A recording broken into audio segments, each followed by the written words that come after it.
Eli Dino és a balatoni kaland. Egy napsütéses nyári reggelen Eli Dino izgatottan kelt. Ma különleges nap volt, biciklitúrára indulnak Milóval. Az új fürdőruhámba megyek, kiáltotta vidáman Eli. Már hozom is a bukósisakomat, mondja Miló. Mindannyian felszálltak a biciklire, és már neki is indultak a nagy kalandnak. Elsuhantak nádasok mellett, hallgatták a tücskök zenekarát.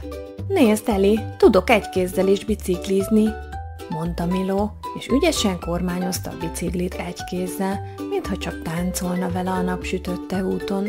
Eli ámulva nézte a barátját, és ő is ki szerette volna próbálni. Óvatosan levette az egyik mancsát a kormányról, de a bicikli azonnal billegni kezdett. Egy pillanatra megijedt, gyorsan visszafogta a kormányt és sóhajtott. Ez nem is olyan könnyű, mint amilyennek látszik, mondta, de Eli nem adta fel. Próbálkozott újra és újra, mindig egy kicsivel tovább tartotta meg az egyensúlyát. Aztán, amikor már majdnem lemondott róla, egyszer csak sikerült. Nézd, Miló, kiáltotta boldogan, suhanok, mint a szél. Micsoda tehetség, lelkendezett Miló. Eközben megérkeztek egy fűzfa árnyékába a Balaton partján. Leterítették a plédjüket, és már szaladtak is be a vízbe. Csobbantak, búgfenceztek, kavicsokat dobáltak.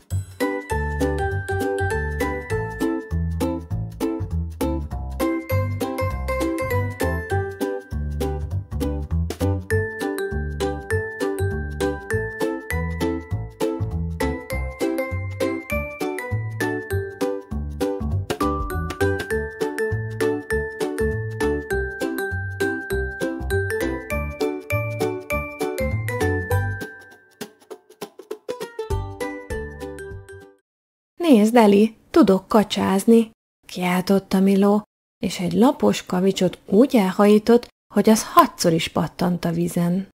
Figyelj, én megkeresem a legszebb kacsakövet, mondta Eli, és elkezdte a parton kutatni.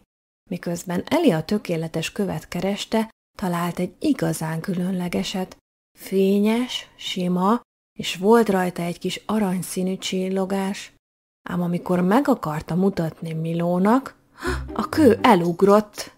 Hé, megmozdult, kiáltotta Eli. Talán varázskő? Tátotta el a száját Miló.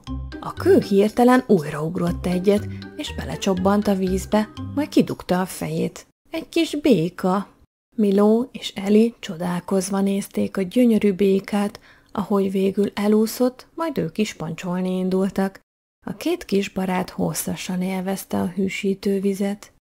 Ahogy a nap egyre magasabbra kúszott, a kis dinók hasában furcsa hangok kezdtek megszólalni. Korkot, morrant, burrogott, mintha egy mini dinó dobolna belülről.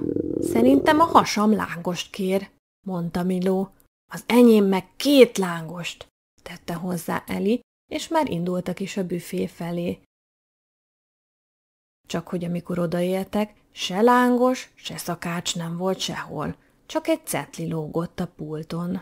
Mindjárt jövök, lángos titok, csodálkozott Eli, talán titkos receptet keres, találgatott Miló nevetve. A gyerekek elhatározták, hogy kinyomozzák a rejtét, követték a lisztnyomokat, amik elvezették őket egy közeli padhoz, ott ült a szakácsnéni, és lángosokat sütött a szabadban.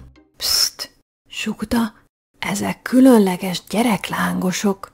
Eli és Miló elmosolyodtak, mert tudták, hogy a várakozás megéri, kaptak egy-egy tálka kis lángost extra sajttal, épp akkorára sütve, hogy a kis mancsukba pont elférjen. Ez a világ legjobb lángosa, mondta Eli, és közben tejfölös lett az orra. És ez a világ legjobb lángos titka, bólogatott Miló. Majd jól lakottan visszasétáltak a fűzfa alá, hogy ott szundikáljanak az árnyékban, és álmodjanak a következő lángos kalandról.